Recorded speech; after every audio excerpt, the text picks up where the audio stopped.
All right, what's going on, everybody? Welcome back to another Real Talk video. I pray y'all are having a wonderful, blessed day as we give the Most High Yah all the honor, the glory, and all the praise, and definitely all the worship. My title just says Jews and Gentiles. This is a video response back to you, the Jew 01. You know who you are. I hear you. I read your email and I hear you talking about the black Hebrew Israelites, the ones that stand out on the corner and be yelling and hollering at everybody who have a lot of knowledge, but just have a bad approach and only focusing on certain things.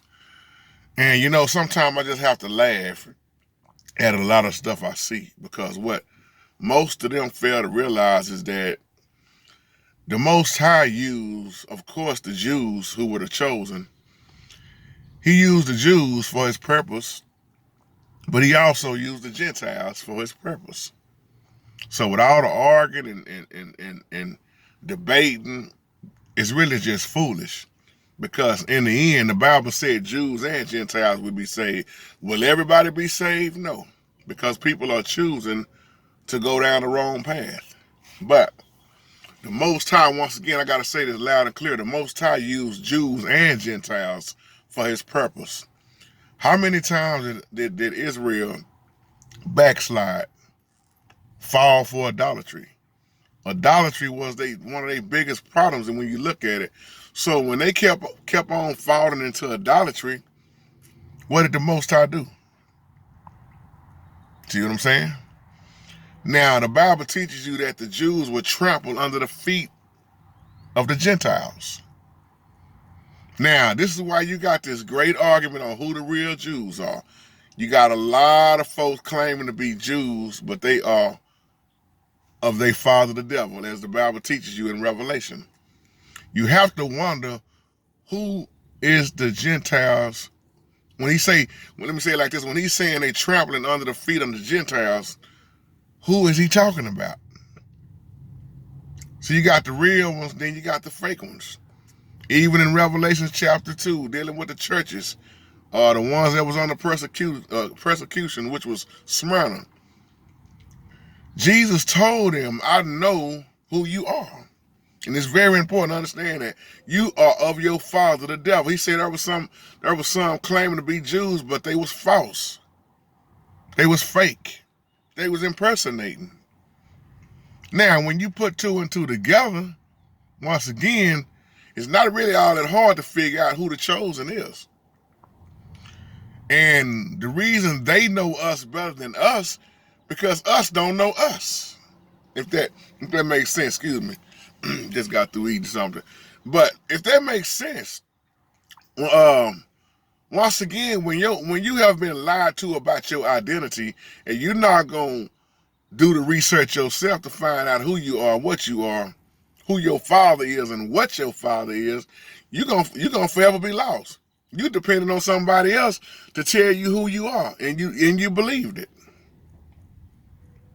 But once again, Gentiles, when you say Gentiles, also that just simply means other nations. You know, nations of many that was not the real Jews. But once again, Gentiles are crafted in. So can a Gentile be saved? Of course. Now, isn't it amazing when you read the book of Hebrews? First of all, when you read Hebrews, understand what that book is about and who it is to. And I'm not going to make this video too much longer. But another reason why the book of Hebrews was wrote, because of the Hebrews' unbelief. They kept on having disbelief, unbelief. They just kept rejecting knowledge, you know. So when Apostle Paul came on the scene, look at who he dealt with the most. Now, our own Savior was rejected by his own, but he kept going. He kept going. He kept going. So once you understand, I'm going to say this as I close. In the Bible, once again, once you realize who's doing the talking, who is talking to, who the important people in the scriptures that you read, the time frame, the time set. Once you do that, the Bible is going to make way more sense. There are so many people trying to apply things right now to People that it didn't even apply to, trying to make the Bible fit certain time frames when it wasn't even for them. You know, I just had a good question from my man Ray Bailey, and big shout out to you, Ray Bailey. Ray Bailey was asking a good question in the email about why is it sometimes it seems like in the Bible that, you know, the way our Savior taught, he hid things from people. Well, first of all, the Bible already says Satan has blinded the unbelievers of this world. That's why our Savior spoke in parables, Brother Ray. It wasn't for everybody, was it? You know, that was a certain time, certain group of people, you know. That's why the majority of the Bible is a road to the chosen. But you also see Gentiles in there, you know. But until you understand who you are, you know, and who you serve once again and what you serve, if you don't understand that and then you don't understand your identity, then you will never understand the Bible in so many ways. Because you got to know where you came from to know where you're going. You got to know who you are and what you are to know who you serving and what you serving. And if you claiming to be a follower, how can you be a follower and don't know who you following if you don't study? That's my time, y'all. I love you. Just a little short word for this morning. And y'all have a wonderful, wonderful, blessed day.